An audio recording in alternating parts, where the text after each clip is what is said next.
Subscribe करें Rajasthan GK को, साथ ही साथ बेल के आइकन पे क्लिक करना ना भूलें, क्योंकि बेल बजेगी तो आपको नई वीडियो की अपडेट मिलेगी।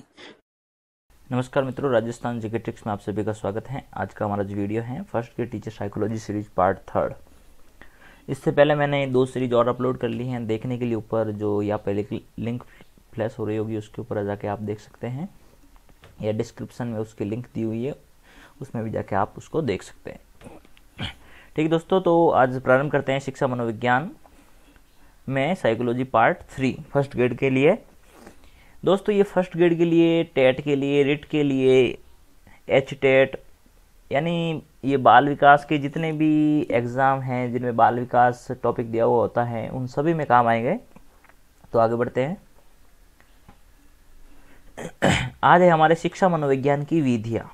शिक्षा मनोविज्ञान की विधियाँ, शिक्षा मनोविज्ञान जो है वह किस किस विधियों का उपयोग करता है व्यक्तिगत विभिन्नताओं को पहचानने के लिए और लोगों को उपचारात्मक और निदानात्मक शिक्षण के लिए।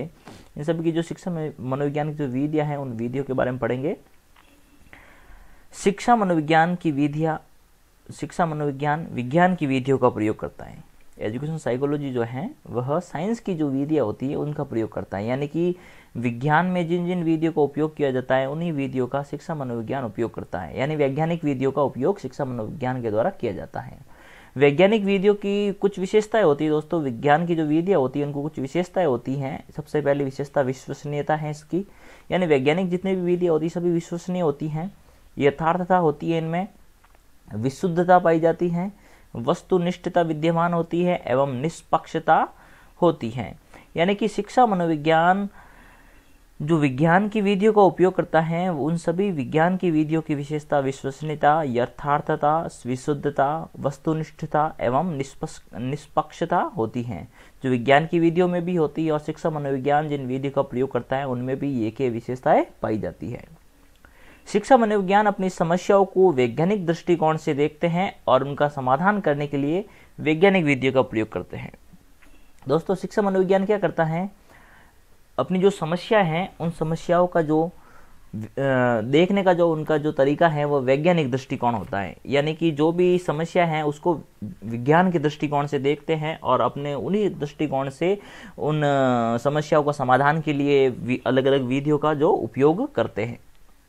ठीक है दोस्तों, तो इसी के लिए शिक्षा मनोविज्ञान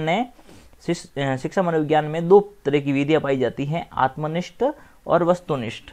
आत्मनिष्ठ विधि और वस्तुनिष्ठ विधि।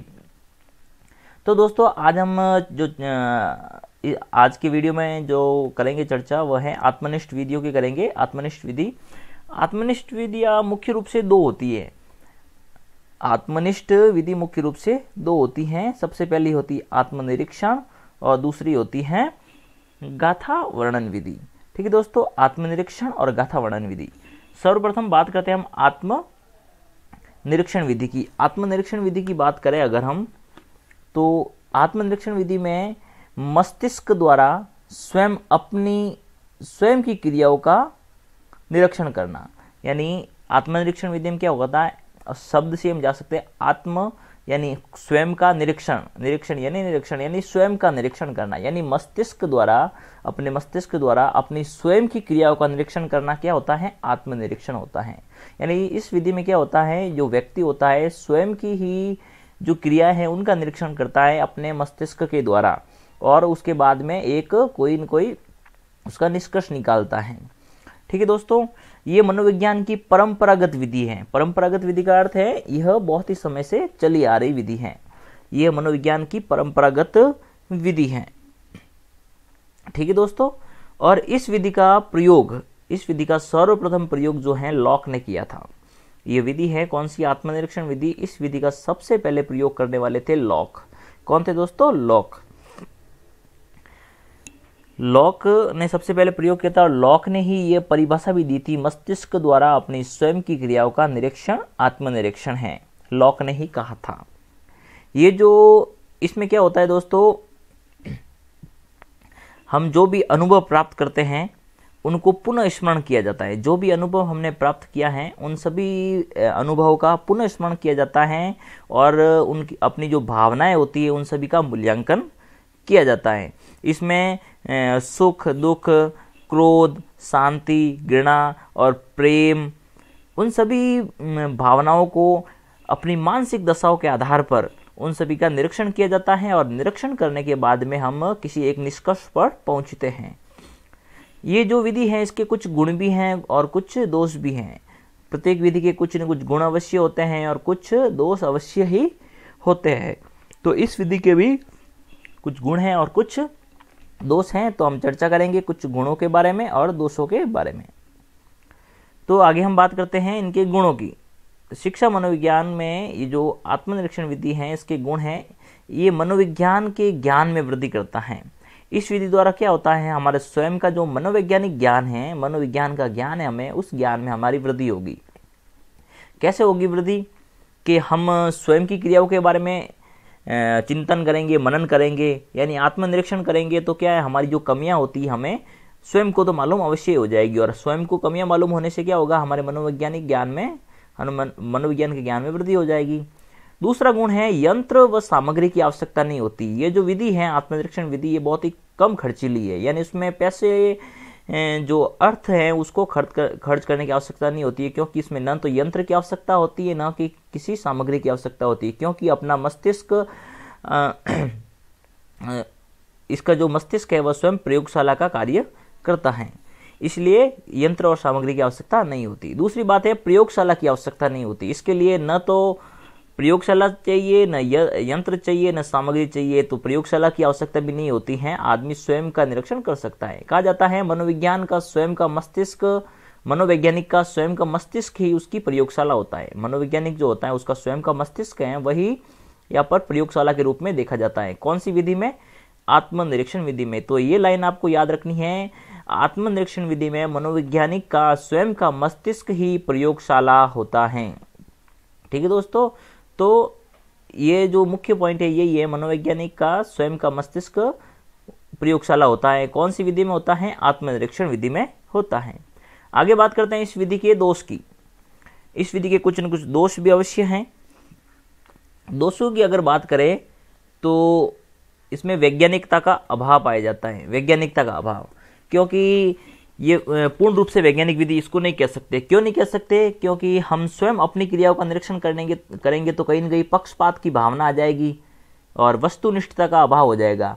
पक्षपात की भावना इसलिए आएगी क्योंकि हम स्वयं के बारे में कोई जो गलत बात है उसको हम सोच नहीं सकते। हम दूसरों का दोष देख सकते हैं, लेकिन स्वयं का दोष देखने में बहुत ही कठिनाई होती है, इसलिए ये वैज्ञानिक पूर्ण रूप से वैज्ञानिक नहीं कह सकते। इसमें वैज्ञानिकता का अभाव पाया जाता है। बाद में दूसरी बात आती है ध्यान का विभाजन। ध्यान का विभाजन कैसे होता है दोस्तों? इसमें हमारे एक मनोवैज्ञानिक थे डगलस एवं हॉलैंड, इन्होंने कुछ ध्यान के विभाजन के बारे में कहा है कि एक साथ दो बातों की ओर पर्याप्त ध्यान दिया जाना संभव नहीं है। यानी कि हम अपने मस्तिष्क को भी क्रियाशील रखें और अपने स्वयं के गुणों के बारे में भी सोचते रहे, तो ये दो बातें एक साथ नहीं हो सकती, यानी ध्यान का विभाजन हो जाता है उससे। तो ध्यान के विभाजन होगा तो वह वैज्ञानिकता नहीं आएगी और हम उसका जो रिजल्ट है जो वह सही नहीं आएगा। दूसरी बात करते हैं आगे, असामान्य व्यक्तियों और बालकों के लिए अनुपयुक्त। यानी जो ऐसे बालक जो असामान्य होते हैं और ऐसे व्यक्ति जो असामान्य होते हैं वह इस विधि का उपयोग नहीं कर सकते, क्योंकि उनकी सोचने समझने की जो शक्ति है वह शक्ति बहुत ही कम होती है। सोचने समझने की शक्ति बहुत कम होने के कारण वह असामान्य व्यक्ति और बालक इसका उपयोग नहीं कर सकते। अगला दोष है मन द्वारा मन का निरीक्षण असंभव। मन द्वारा मन का निरीक्षण असंभव, यानी कि इसमें क्या होता है, दृष्टा भी हम ही हैं और दृश्य भी हम ही हैं।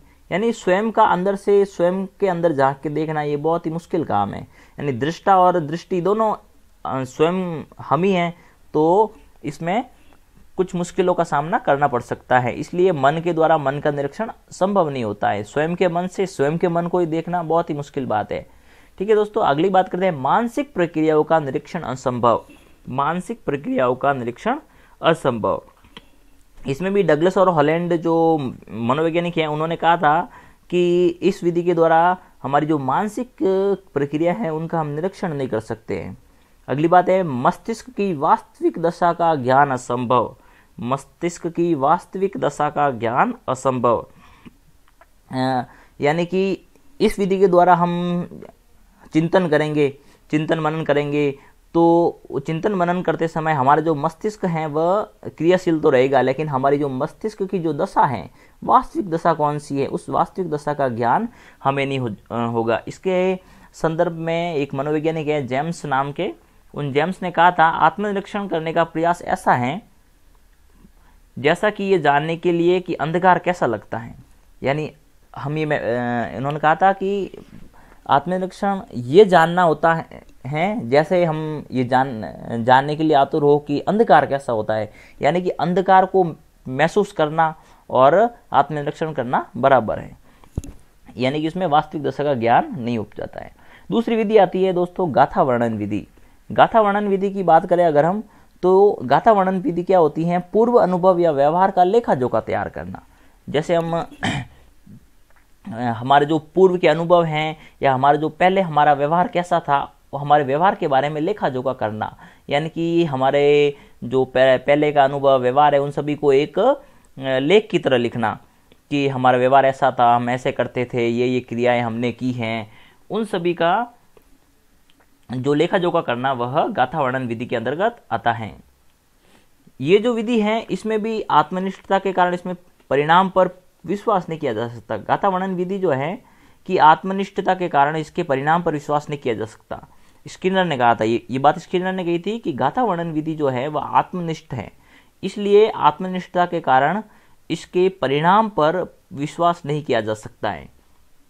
ठीक है दोस्तों, अगली बात करते हैं, इस विधि का उपयोग पूरक विधि के रूप में किया जाता है। दोस्तों ये गाथा वर्णन जो विधि है यह मुख्य विधि नहीं है, इसको मुख्य विधि के रूप में नहीं जान सकते हैं, यह एक पूरक विधि है। तो आपको याद रखना है कि गाथा वर्णन विधि एक मुख्य विधि ना होकर पूरक विधि है। कैसी विधि है दोस्तों, पूरक विधि है।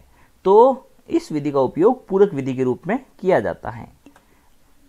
आगे हमारी जो महत्वपूर्ण विधियां वो दो तो आत्मनिष्ठ विधियां थी, लेकिन अब जो मुख्य रूप से जिनको हम वैज्ञानिक विधियां कह सकते हैं या वस्तुनिष्ठ विधियां कह सकते हैं या जो पूर्ण रूप से वैज्ञानिक विधियां कह सकते हैं, वो उनको हम कहते हैं वस्तुनिष्ठ विधियां। ये हमारे मनोविज्ञान में मुख्य रूप से 13 विधियां दी हुई है, जिनके नाम है, सबसे पहली है प्रयोगात्मक विधि, दूसरी निरीक्षण विधि, तीसरी जीवन इतिहास विधि, चौथी उपचारात्मक विधि, पांचवी विकासात्मक विधि, नेक्स्ट मनोविश्लेषणात्मक विधि, सातवीं सांख्यिकी विधि, परीक्षण विधि, साक्षात्कार विधि, प्रश्नावली विधि, विभेदात्मक विधि, मनोभौतिकी विधि और तुलनात्मक विधि। ठीक है दोस्तों, तो ये है वस्तुनिष्ठ विधियां, हमारी 13 वस्तुनिष्ठ विधियां हैं। हम इन 13 वस्तुनिष्ठ विधियों के बारे में एक एक करके हम इनका ज्ञान प्राप्त करेंगे। प्रयोगात्मक विधि क्या होती है, उसके गुण दोष क्या हैं, निरीक्षण विधि क्या होती है, उसके गुण दोष क्या हैं, ये कहाँ कहाँ काम आती है, इसका प्रयोग हम कैसे करते हैं वगैरह, इन सभी 13 वीडियो के बारे में हम अगले वीडियो में डिस्कस करेंगे। क्योंकि आज मेरी जो तबीयत थोड़ी लूज़ है इसलिए मैं वीडियो ज़्यादा बना नहीं सकता, तो इसके लिए सॉरी दोस्तों। अगले वीडियो हम इसके बारे में पूर्ण रूप से डिस्कस करेंगे। तब तक के लिए धन्यवाद, शुभ दिन।